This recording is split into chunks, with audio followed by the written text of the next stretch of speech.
하나님은 일을 하실 때에 어떻게 하실까요?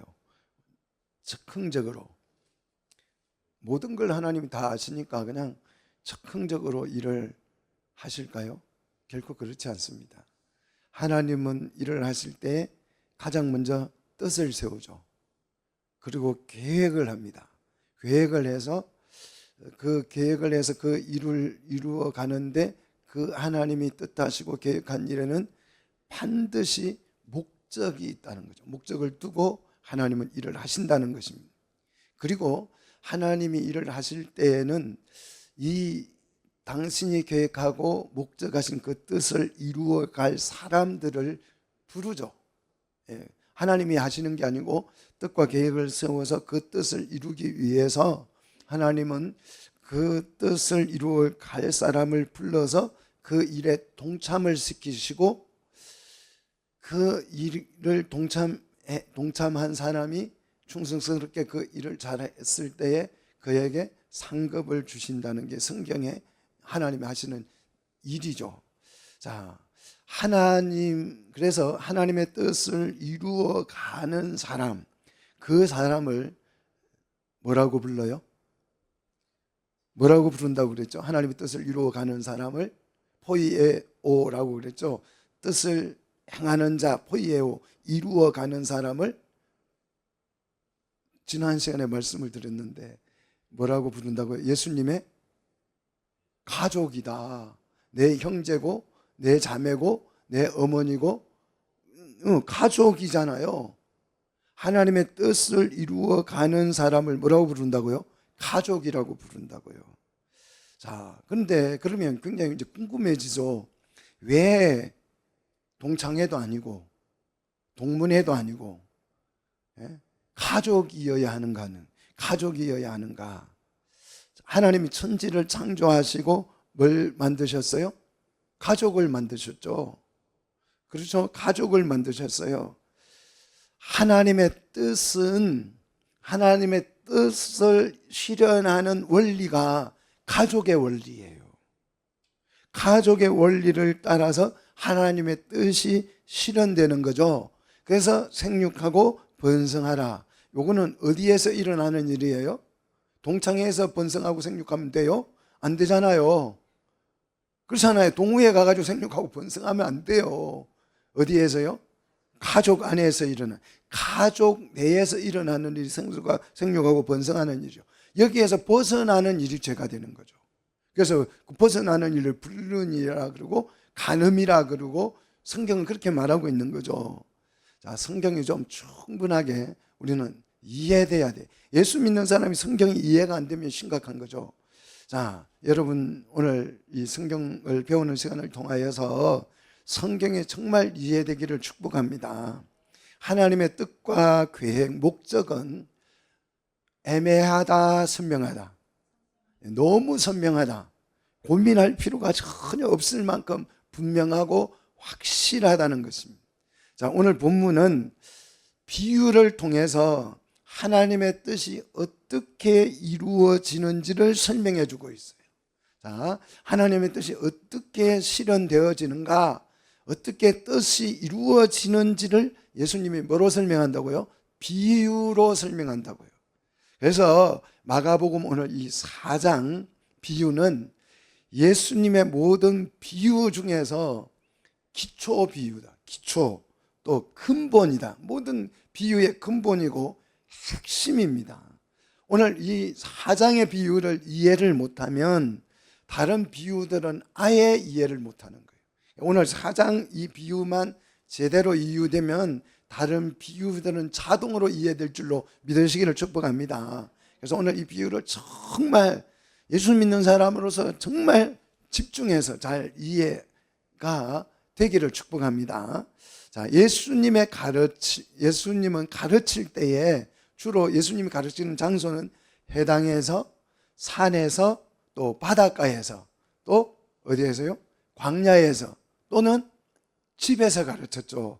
예수님은 이렇게 장소에 따라서 이제 가르침을 주시는데 그 가르치는 장소에 따라서 강조점이나 대상이 조금씩 달라져요.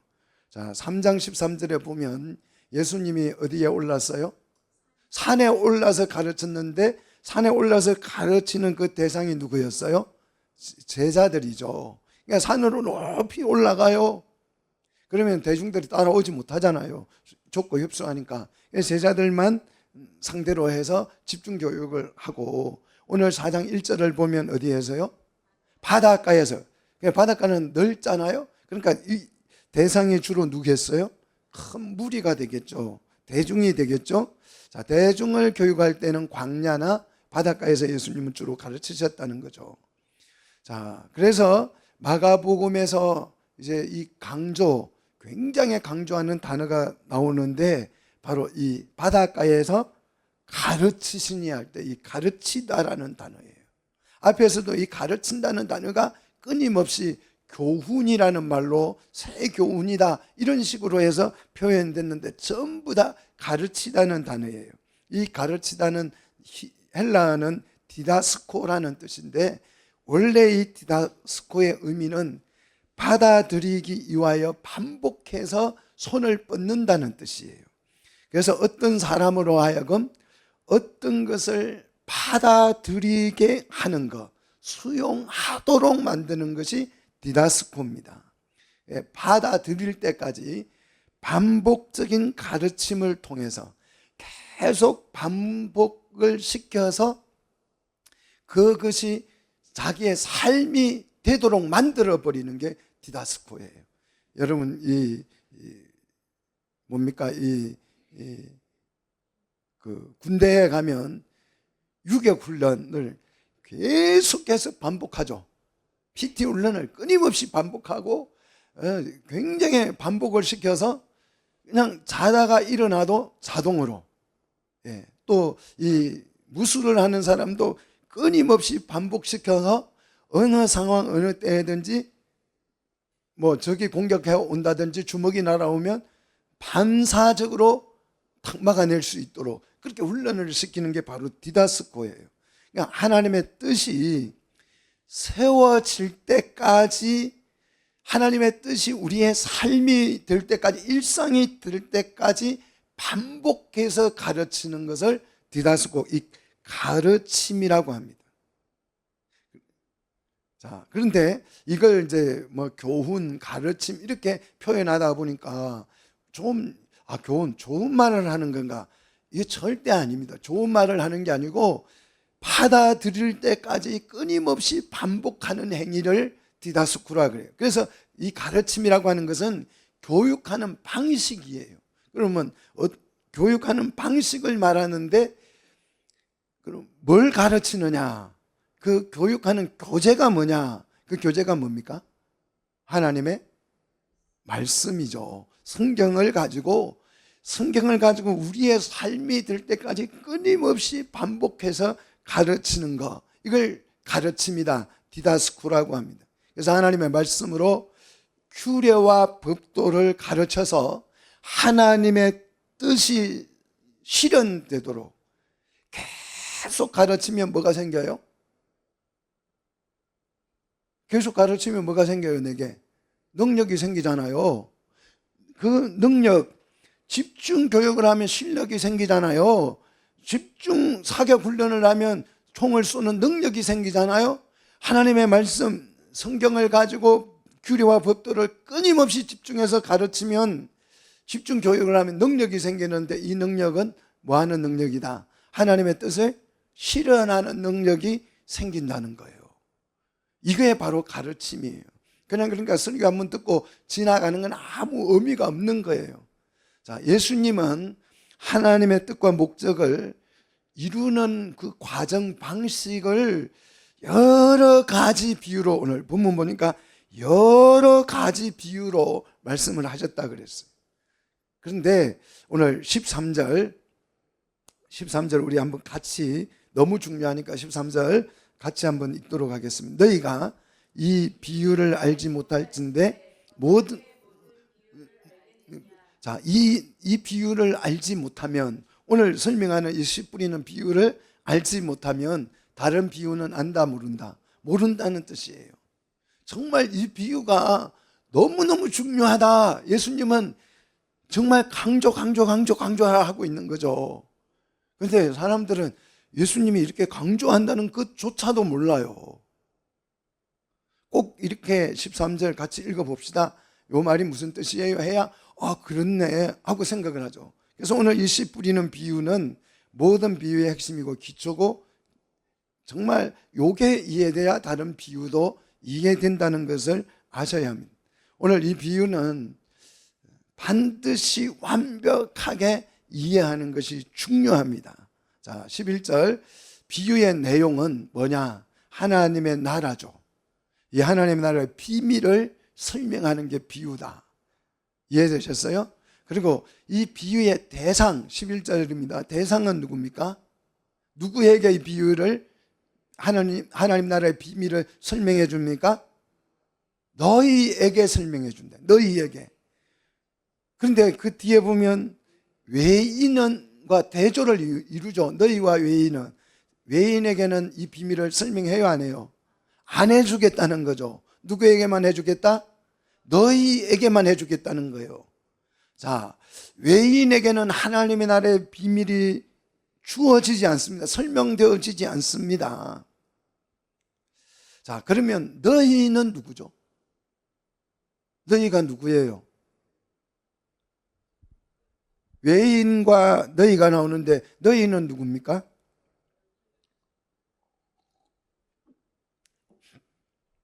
너희가 누구예요? 가족이죠. 가족.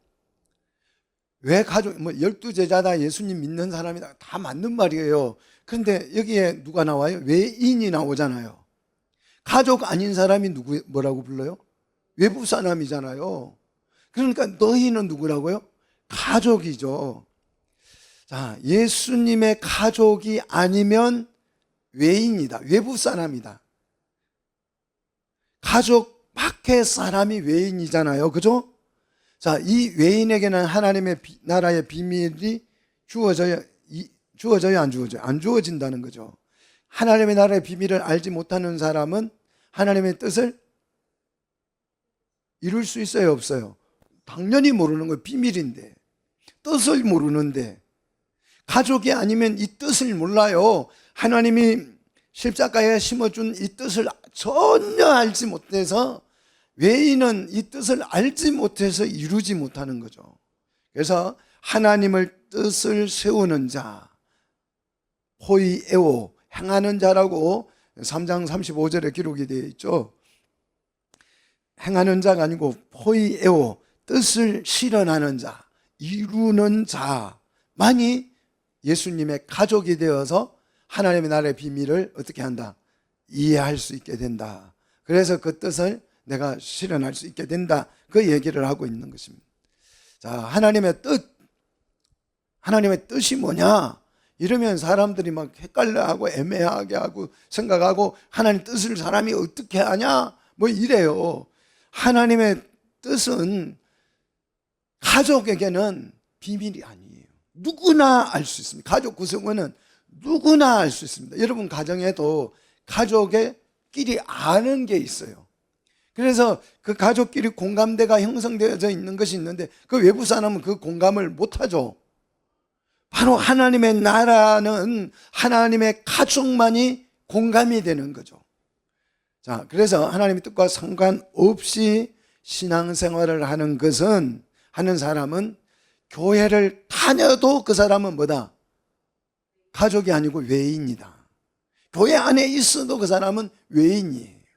하나님의 뜻과 계획을 알지 못한 채 오직 자기 목적이 있어요. 내가 교회 다니는 나만의 어떤 목적을 가지고 교회를 다니고, 어떤 목적을 가지고 나의 어떤 목적을 이루기 위해서 기도하고, 어떤 나의 즐거움과 기쁨을 위해서 찬양하고, 예배를 통해서 내가 좀 만족이나 얻기 위한 목적을 가지고 예배를 한다면, 이런 사람은 예수님의 가족이 아니고 누구다? 외인이다. 그 얘기예요. 외인이다. 이 외인은 하나님의 뜻을 알 수가 없다. 하나님의 나라와 전혀 무관한 신앙생활을 한다는 거예요. 신앙생활은 잘 할 수도 있죠. 열심히 할 수도 있어요. 이런 사람이 뜨겁게 할 수도 있습니다. 하나님의 나라를 전혀 상관없이, 나라와는 전혀 무관하게 정말 열심히 자기 어떤 목적을 가지고 정말 신나게 기쁘고 즐겁게 헌신되게 그냥 춤추면서 온 몸을 바쳐서 몸을 불사르도록 헌신할 수도 있습니다. 그런데 그것은 신앙이 아니고 뭐다? 취미죠. 종교를 취미로 가진 거죠. 그런 것에 불과합니다. 자, 하나님의 뜻을 이루기 위해서, 이 포이에오, 하나님의 뜻을 이루기 위해서 가장 중요한 것이 뜻을 이해해야죠. 뜻이 뭔지를 알아야 뭐 이루든지 말든지 할 거 아니에요? 자, 이 중요성을 예수님이 강조하기 위해서 이 단어로 비유를 시작합니다. 어떤 단어요? 들으라.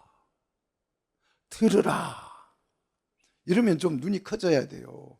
들으라. 예수님 그렇게 말하면 이게 좀 눈이 커져야 돼요. 한번 연습을 한번 해볼까요? 들으라.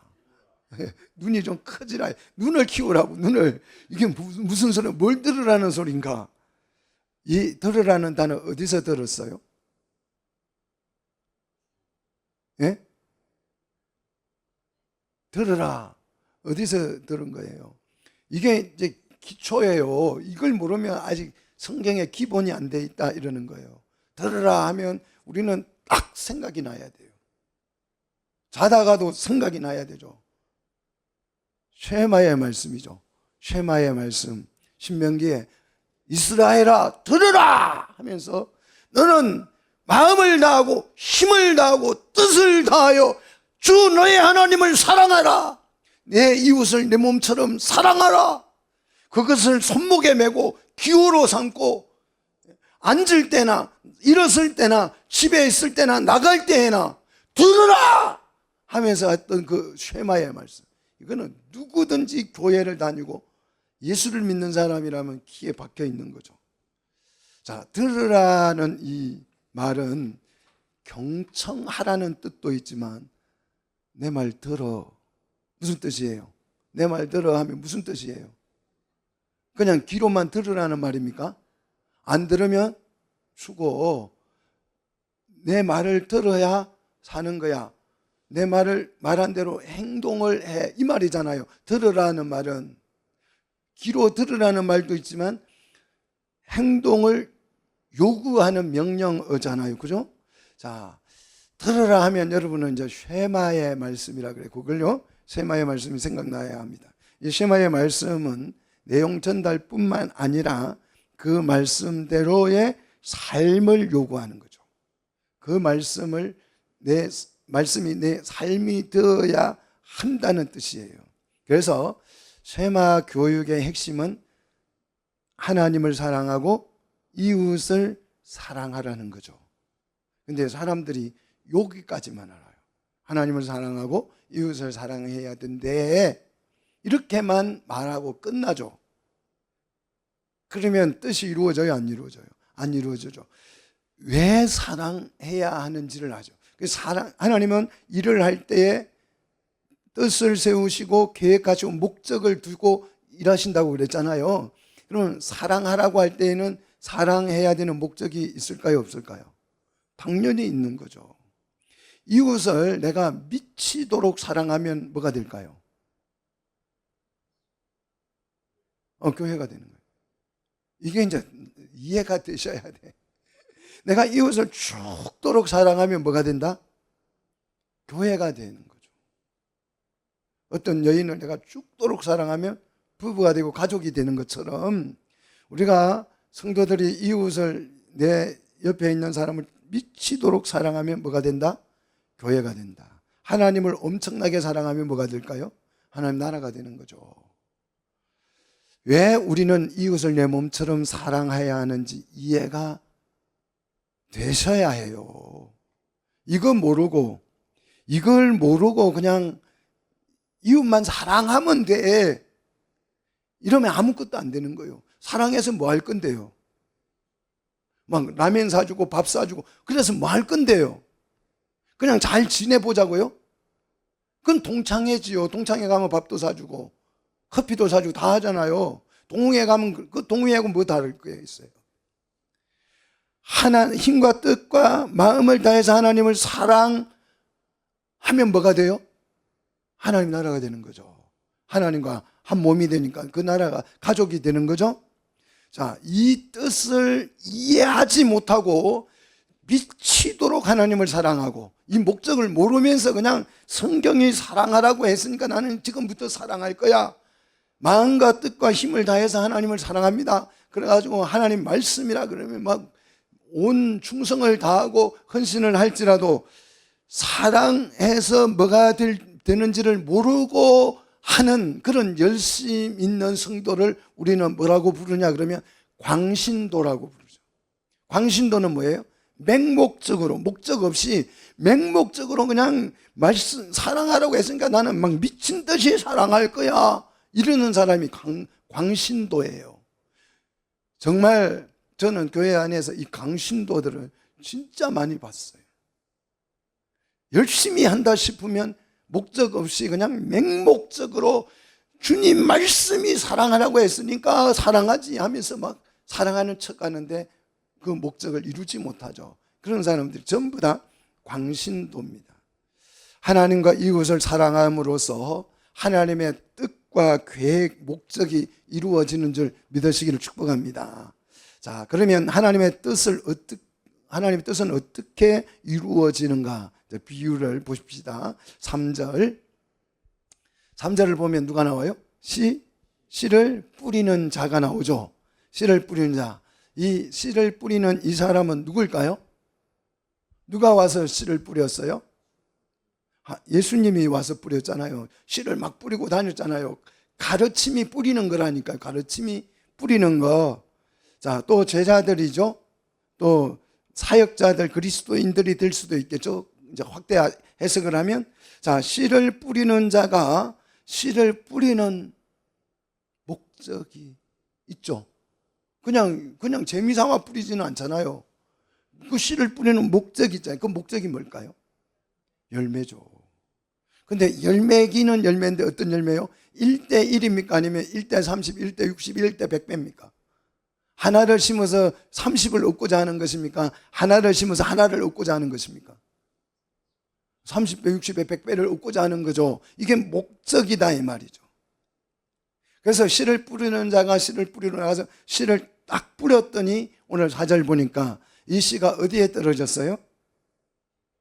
길가에 떨어졌어요. 이 씨는 결실을 목적대로 결실을 맺는다 못 맺는다? 왜 못 맺어요? 새들이 와서 새의 먹이가 되었기 때문에. 자, 5절. 어떤 씨는 흙이 얕은 돌판에 떨어졌어요. 이 씨는요, 흙이 부족해가지고 싹을 틔우기는 하지만 뭘 못 맺어요?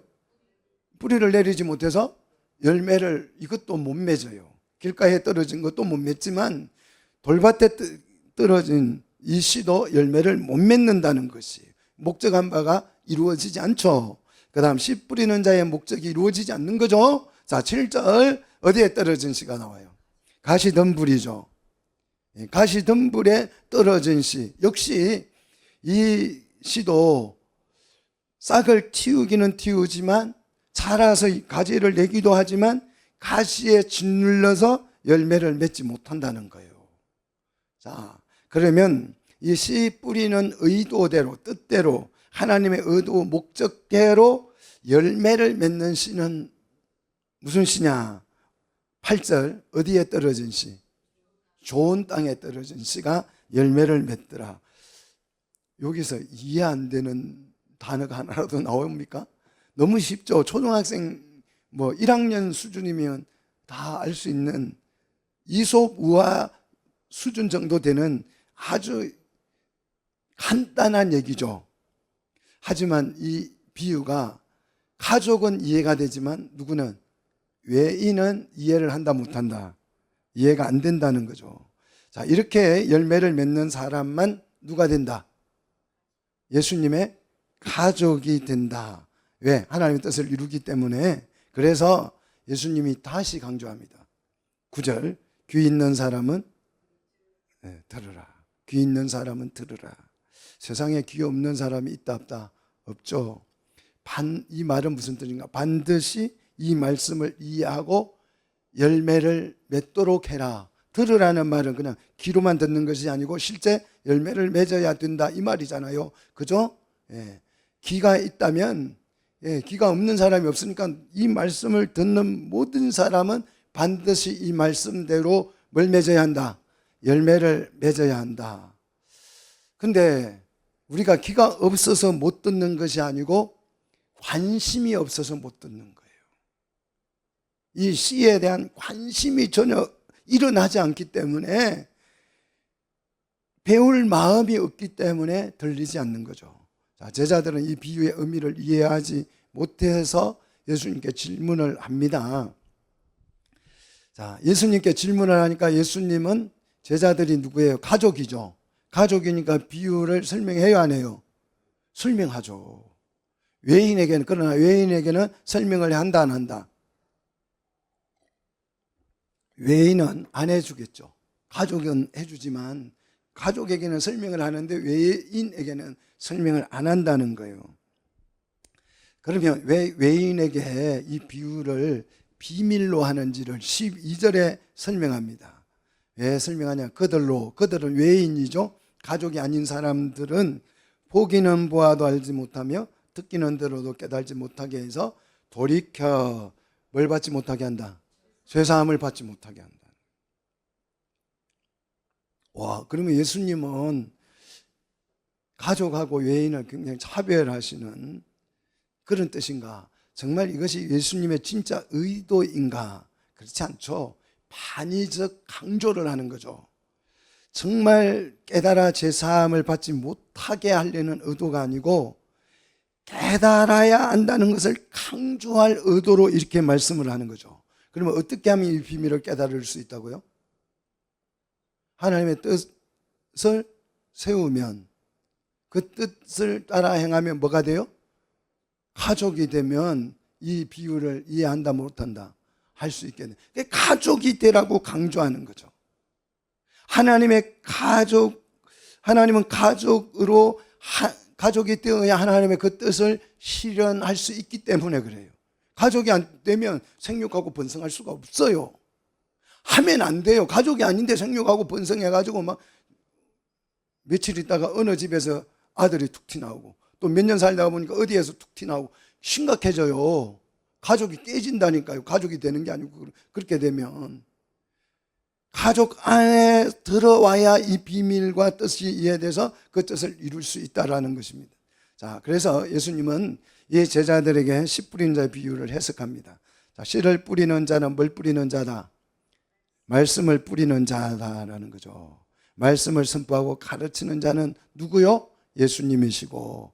그래서 3장 14절을 보면 제자들을 세운 목적이 뭡니까? 전도도 한다. 전도라는 말이 말씀을 선포한다는 뜻이에요. 자, 4장 14절 말씀이 길가에 뿌려졌다는 것은 무슨 뜻입니까? 이 길이 뭡니까? 길이 뭐예요? 사람들이 지금까지 살아오는 방식이 길이죠. 그죠? 어떤 가치관에, 자기의 가치관에 따라서, 자신의 소신에 따라서 인류 역사가 걸어왔던 철학, 이런 게 길이잖아요. 사람들이 이런 길을 따라서 목적을 실현해 가려고 합니다. 그런데 이 말씀이 그런 사람에게 떨어지면 그 목적이 자기 소신이, 자기 가치관이 뚜렷하고 강한 사람에게 이 말씀이 떨어지면 싹을 틔운다, 못 틔운다? 못 틔운다는 거죠. 자, 세상 문화라고 그러죠. 우리가 인류가 쭉 살아왔던 삶의 방식들을 문화라고 그러는데 이 세상 문화는 사탄의 산물이에요. 그래서 세상 문화는 발전을 하면 결과는 뭐예요? 타락으로 나타나요.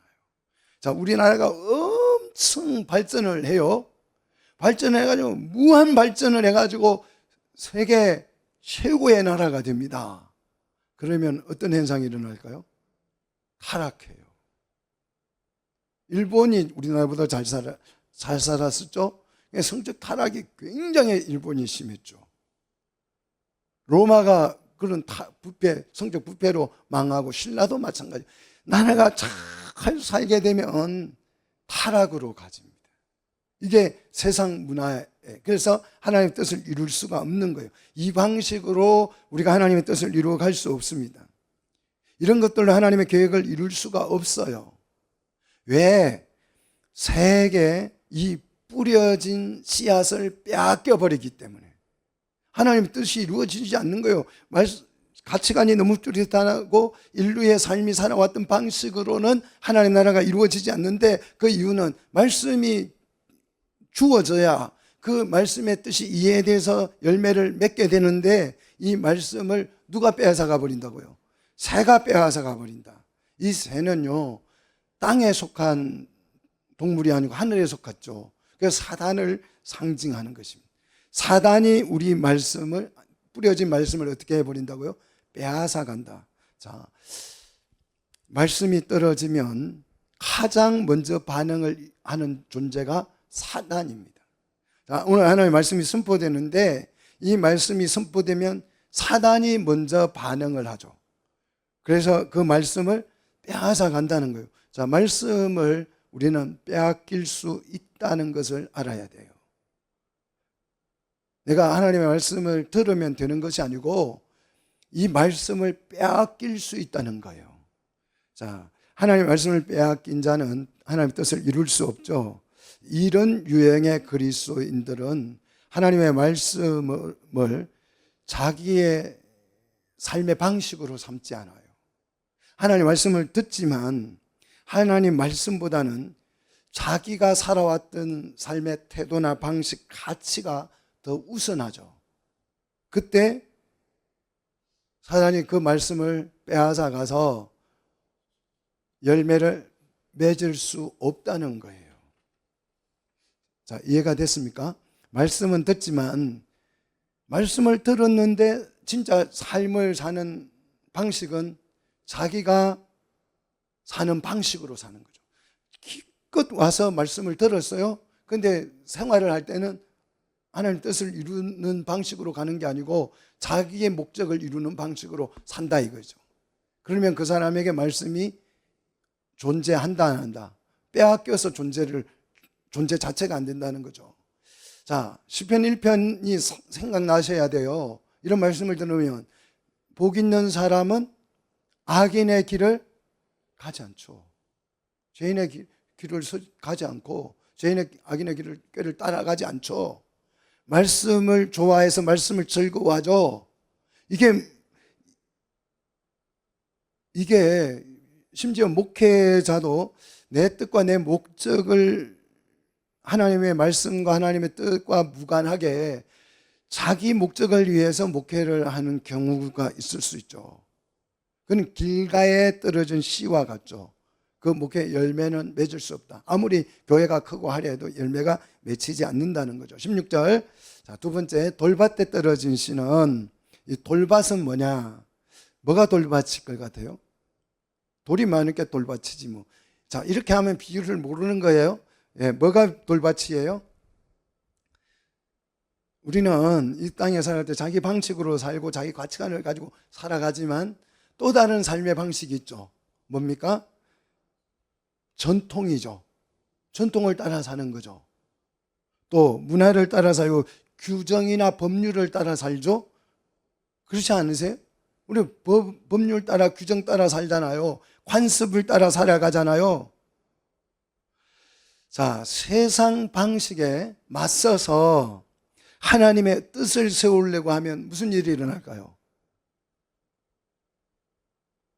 세상 방식에 우리가 맞서서 세상 법률이나 또 세상 어떤 관습에 맞서 가지고 하나님의 뜻을 이루려고 하면 어떤 일이 일어나요? 세상 사람들은 잘하네 박수 쳐줍니까? 박해가 일어나고 핍박이 일어나는 거죠. 그럴 때 이 돌밭에 말씀이 기초가 아니고 이 세상 전통이나 관습이나 세상 법률의 방식을 가지고 사는 사람들은, 거기에 철저한 사람들은 말씀의 뿌리가 부족해서 박해나 핍박이 오면 열매를 맺지 못하고 뭐한다? 좌절해 버린다는, 이게 외부에서 오는 영향으로 인해서 좌절을 하게 되는 거죠. 그런데 싹을 틔우기 때문에 교회 안에서 이런 사람들은 상당히 평판이 좋다는 거예요. 싹을 틔우니까 말씀을 듣고 아멘 하고 그 말씀을 대로 행동을 했잖아요. 싹이 트고 열매 가지를 냈으니까. 그러니까 와 정말 훌륭하네, 정말 믿음이 좋네, 이런 좋은 평판을 받게 된다라는 거죠. 그런데 불행하게도 이 사람은 열매를 맺지를 못하기 때문에 뜻을 이루는 자가 아니고 가족이 아니고 외인이다라는 거죠. 자, 18절 가시덤불에 떨어진 씨는 말씀을 듣고 싹도 내고 가지도 내요. 야, 이건 더하죠. 자, 돌밭에 떨어지는 사람은 싹만 틔웠는데 가시덤불에 떨어진 씨는 말씀을 듣고 싹도 틔우고 가지도 냈어요. 그러니까 이거는 교회 안에서 굉장히 존경을 받는, 참 그리스도인으로 인정을 받는 사람들이죠. 그런데 이 사람은 왜 열매를 못 맺습니까? 19절 세상 염려와 재물의 유혹, 그 다음 기타 욕심이라 그랬어요. 세 가지죠. 세상 염려, 재물의 유혹, 기타 욕심 때문에 이 사람은 열매를 맺을 수 없다. 내적 염려와 유혹과 욕심 때문에 이 사람은 결실을 할 수 없다는 거죠. 자, 세상 염려, 재물의 유혹, 기타 욕심, 요게 말씀의 영향력보다 내 속에 더 큰 거예요. 말씀을 들어서 이렇게 살아야 하는데, 하나님 뜻을 이루어야 하는데 물질의 유혹이 확 들어오죠. 그러면 이걸 소멸시켜 버리죠. 또 걱정이 되죠. 세상 염려. 야, 이거 하나님 뜻을 쫓아가다가 굶어 죽으면 어쩌나, 망하면 어쩌나 걱정이 와서, 또 그 외에 다른 많은 기타 욕심들이 내 속에서 말씀의 영향력보다 훨씬 크게 작용을 하는 거죠. 자기의 욕구가 하나님의 말씀보다 더 큰 영향을 끼치는 사람은 결국 열매를 맺지 못한다는 것이에요. 그래서 하나님의 뜻을 이루는데 실패한다는 거죠. 그러면 하나님의 뜻을 세우는 자는 누굽니까? 이 목적을 실현하는 사람은 20절 좋은 땅에 떨어진 씨인데, 이 사람을 우리는 어떤 사람이라고 불러요? 결실하는 사람, 결실하는 자라고 부르죠. 자, 1대1 결실이 아니고 30배, 60배, 100배를 결실하는 사람이라는 거죠. 자, 혼자만 결실하는 것이 아니라 이웃과 함께 더불어서 이 하나님의 뜻을 실현해 가는 이 사람을 우리는 일컬어서 뭐라고 부른다? 하나님의, 예수님의 가족, 그죠? 결실하는 성도, 이 결실이 교회인 것이죠. 자, 이웃과 함께 결실을 이루어서 교회가 되기를 축복합니다. 자, 21절로 넘어가서 봅시다. 21절 씨를 뿌리는 사람, 예수님이 왜 갑자기 뭘 들고 나타났어요? 등불을 들고 왔어요. 왜 등불을 들고 와요 갑자기? 자, 등불은 진리 말씀, 예수님 자신이기도 하죠.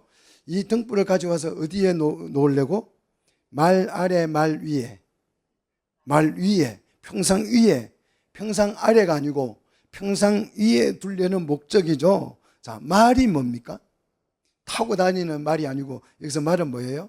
곡식을 대는 도랑형 기구죠. 말통이라 그러죠. 대박이라고도 말을 하죠. 자, 이 커다란 곡식 용량을 재는 그 기구, 그 위에다가 이 등불을 올려놓기 위해서.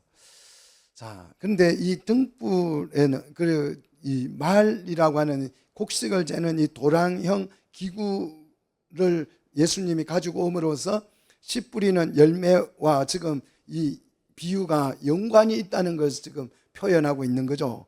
이 등불 앞에는 정관사가 붙어 있어요. 그 등불입니다. 그 등불은 뭐겠어요? 하나님의 말씀이신 예수님을 상징하는 거죠. 자, 말씀을 가르치는 것은 등불처럼 하나님의 뜻을 밝혀주는 것이죠. 어두우면 말씀의 뜻을 이해하지 못하는 것처럼 등불을 밝혀서 하나님의 뜻을 확실하게 이해해 두기 위해서 이 등불을 가져다가 어디에 둔다고요? 말 위에 둔다. 평상 위에 둔다는 거죠. 자, 말씀을 충분히 이해시키기 위해서 예수님이 등불을 가져오셨고, 등불을 가져온 목적은 감추기 위함이 아니고 뭐 하기 위함이다? 드러내기 위함이라는 거죠. 12절과 정반대죠. 12절은 깨달지 못하게 해서 돌이키지 못해서 제사 못 받게 하려고 비밀로 한다 그랬는데 예수님이 뭘 가지고 왔다고요? 등불을 가지고 와서 감추려고 등불을 가져오는 것이 아니고 다 드러내려고 등불을 가져왔다는 거죠. 그래서 누구든지 등불 아래 오면 죄사함을 받게 하는 것이 목적이라는 거죠. 예수님의 가족이 되어서 말씀을 이해하고 그 하나님의 뜻을 이루는 데 목적을 실현하기 위해서 등불을 가져왔다는 거죠. 자, 그러면 왜 이렇게 반의적으로 말씀을 하시느냐? 외인이 되지 말고 뭐가 되라? 가족이 되라는 뜻이죠. 그걸 강조하는 거죠. 그래서 23절 다시 강조하죠. 들을 귀 있는 자는 들으라. 듣고 그 뜻을 이행하라, 이루라, 그런 뜻이죠. 그래서 예수님의 가족 구성원은 무엇을 듣느냐가 굉장히 중요해요. 24절 뭘 듣느냐? 여러분 뭘 듣고 앉아있는지가 교회당에 와서 뭘 듣느냐, 이게 굉장히 중요하죠. 너희가 무엇을 듣는가? 다른 사람에게 물어보지 말고, 목사님에게 물어보지 말고, 그 말이죠. 자기 자신에게 스스로 물어보라는 거예요. 내가 지금 뭘 듣고 있는지. 우리는 매주 설교를 듣습니다. 듣고 있는 내용이 말씀인지 좋은 말인지를 구분해야 돼. 스스로 구분을 해봐야 하는 거죠. 내가 정말 듣고자 하는 것이 무엇인가, 이것도 분별해야 해야죠. 이번 윤 대통령이 탄핵이 됐어요. 그런데 탄핵이 될 때까지 우리는 유튜브를 통해서 뭘 듣고 싶어 했어요? 탄핵이 기각된다는 얘기만 듣고 있었죠. 내가 듣고 싶은 것만 들은 거예요. 그래서 하나도 몰랐던 거죠. 하나도 몰라, 1도 몰랐던 거죠. 여러분 여기에 나와서 뭘 듣고 싶은 거예요? 성공하고 출세하는 법요? 행복해지는 법요? 하나님의 뜻을 듣고 싶어 해야죠. 말씀을 듣고 싶어 해야죠. 내가 그것을 정말 말씀을 듣고 싶어 하는지 스스로 진단을 해봐야 합니다. 사람의 말은 아무리 감동적이라도 하나님의 뜻을 이룰 수 없고 열매를 맺을 수 없죠. 그래서 감동적인 말을 들으면 결심은 하죠. 주일 설교 듣고 나니까 난 다음 주부터 이제 기도할 거야. 결심 딱 하죠. 그리고 결심은 항상 결심으로 끝나죠. 결심이 열매를 맺으면 큰일 나죠. 절대 그럴 일은 없어요. 결심이 한 대로 된 사람은 세상에 아무도 없죠. 안 해요. 결심해가지고 한 대로 되면 세상이 뒤집어지죠. 난리 나죠. 성공 못할 사람 누가 있어요? 다 세상이 희한해지죠.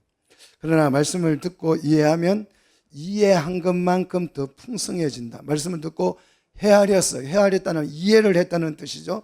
이 말씀을 이해하면 천국이 계속 확대되어져 풍성해지죠. 그래서 몇 배? 최소 30배, 최대 100배까지 확대되어진다. 더 많이 하나님의 나라를 이해할 수 있게 된다라는 거죠. 그래서 있는 자와 없는 자가 나오죠. 25절 있는 자, 뭐가 있는 자예요? 뭐가 있는 자입니까? 세계 말씀을 빼앗기지 않고 가지고 있는 자는 더 많은 열매를 맺어서 더 풍성해질 것이고, 없는 자, 세계 말씀을 빼앗겨서 말씀이 내 속에 머물지 못하고 싹을 틔우지 못하고 없어져 버린 사람은 받은 그 말씀까지도 어떻게 된다? 빼앗겨서 하나님의 뜻과 계획을 이루지 못해서 하나님의 나라를 이룰 수 없게 된다는 거죠. 자, 그래서 하나님의 나라는 어떤 방식으로 이제 뿌려진 이 씨가 어떤 방식으로 성장을 하느냐. 26절 씨를 땅에 뿌린과 같다 그랬어요. 땅은 세상을 말하죠. 세상에 말씀을 막 뿌렸어요. 근데 이 씨를 뿌린 사람이 밤낮 자고 깨고 하는 중에 씨가 자라는데, 자라는 방식이 어떻게 자라는지 이해가 불가능하다. 왜 그러냐면 28절 뭐가 씨를 자라게 한다고요? 땅이 28절 땅이 스스로 열매를 맺게 되는 거죠. 자, 땅이 스스로 열매를 맺는 그 해를 성경에는 무슨 해라 그래요? 안식년이라 그래요.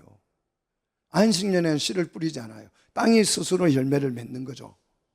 자, 그러면 안식년의 열매는 뭐예요? 안식이죠. 안식이 곧 뭐다? 샬롬, 하나님의 나라가 되는 거죠. 자, 그래서 열매를 맺으면 낫을 되는데 추수 때가 됐기 때문이죠. 그래서 하나님의 나라를 결실할 수 있게 된다는 거죠.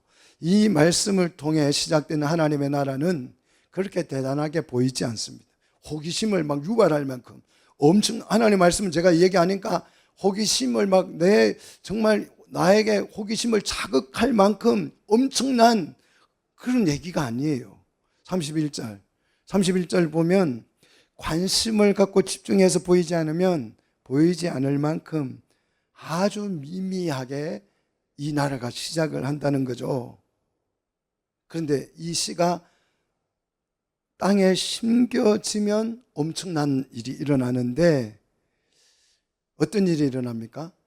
심겨졌을 때에 말씀을 깨닫고 돌이켜 제사함을 받아서 예수 그리스도의 가족이 되어서 결국 하나님의 뜻을 이루어서 하나님의 나라를 실현하게 되는 엄청난 일이 일어난다는 거예요. 하나님 나라에 막 하면 사람들 관심 없어요. 미미한 거죠. 자, 31절 뿌린 후에 어떤 일이 일어났어요? 땅의 모든 씨보다 크게 자라서 모든 채소보다 더 커져서 가지를 낸다는 거죠. 그래서 그 가지에 뭐가? 새들이 와서 깃든다. 둥지를 튼다는 거죠. 둥지가 성전이고 교회죠. 자, 하나님의 나라는 온 세상에 안식을 줄 만큼 심겨지면 커진다는 거죠. 자, 채소가 여러분 되셔야 하죠. 그죠? 채소가 되어야지 열매를 맺죠. 그냥 나무가 되면 솔방울만 맺으면 열매가 없는 거죠. 열매기는 열매인데 솔방울 뭐 할 거예요? 그렇잖아요. 그죠? 열매 맺는 나무가, 열매 맺는 채소가 되어야 되는 거죠. 자, 씨를 뿌리는 자는 누구다고요? 예수님이죠. 자, 그러면 이 예수님 씨를 뿌리는 이 분, 천국의 씨를 뿌리는 이 예수님이 천국을 시작하는 씨를 뿌렸다면 이 예수님이 누군지를 알아야 되겠죠. 예수님은 어떤 분입니까? 35절 그날 저물 때에, 자, 앞에 비유와 연관이 있다는 거죠. 그날 저물 때에 예수님이 제자들에게 건너편으로 가자고 말씀을 하셨고 배를 타신 그대로 건너편으로 예수님이 떠나게 되죠. 그런데 가다가 37절에 뭘 만나요? 뭐가 일어나요? 강풍이 일어나죠. 그래서 배가 어떻게 돼요? 침몰 위기에 됐어요. 그런데 예수님은 뭐하고 있어요 이때? 38절에 베개를 펴고 곤히 주무시더라. 그래서 제자들이 예수님을 깨워서 뭐라고 묻습니까? 주여, 죽게 된 것을 돌보지 않습니까? 아니, 예수님이 무슨 뱃사람이에요? 예수님은 말씀을 가르치는 사람이에요. 그죠? 그런데 왜 우리를 돌보지 않냐고 따지면 어떡하란 말이에요. 그러자 우리 예수님이 어떻게 해요? 바람을 꾸짖고 바다에게 잠잠하라 고요하라 명령을 했어요. 이 명령에 따라서 바다도 바람도 어떻게 했어요? 순종했어요. 예수님의 그 말씀에 따라서 바람도 바다도 뭐 했다? 순종했다. 그러면 예수님의 이 말씀의 능력이 느껴지십니까? 엄청나죠? 말씀을 뿌리는 예수님의 그 말씀이 바다와 바람도 어떻게 한다? 잠잠하게 하더라. 그런데 누가 바다와 바람을 통제하셨어요? 누가? 여기에서 예수님인데 옛날에 누가 바람과 바다를 통제했어요? 어디서요? 하나님이 아니면 누가 바람과 바다를 통제하겠어요? 어디서 통제했어요? 이것도 모르세요. 출애굽기 내가 죽으라고 40주 동안 가르쳤는데 어디서요? 홍해가에서 동풍을 막 불게 해서 어떻게 했다고? 바다를 가르셔서 하나님의 백성들을 구원해 주셨죠? 그죠?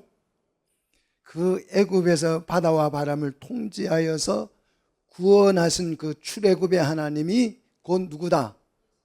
나다. 이 얘기하고 있는 거잖아요. 지금 그걸 표적으로 증명해 주신 거잖아요. 자, 하나님이 홍해에서 주의 백성을 구원하기 위해서 바다와 바람을 통제해서 애국 군대를 어떻게 했어요? 예? 바다에다가 수장시켜서 괴멸시켰잖아요. 그러면 예수님이 바다와 바람을 통제하여서 사단의 군대를 어떻게 할 것 같아요? 우리를 구원하기 위해서 자기 가족을 지키기 위해서 어떻게 할 것 같아요? 사단의 군대를 어떻게 할 것 같아요? 예? 자, 바람과 바다를 통제하신 이 예수님이 사단의 군대를 어떻게 할지 다음 시간에 말씀이 흥미진진해지시기를 축복합니다. 다음 시간에 우리 한번 배워보도록 하겠습니다.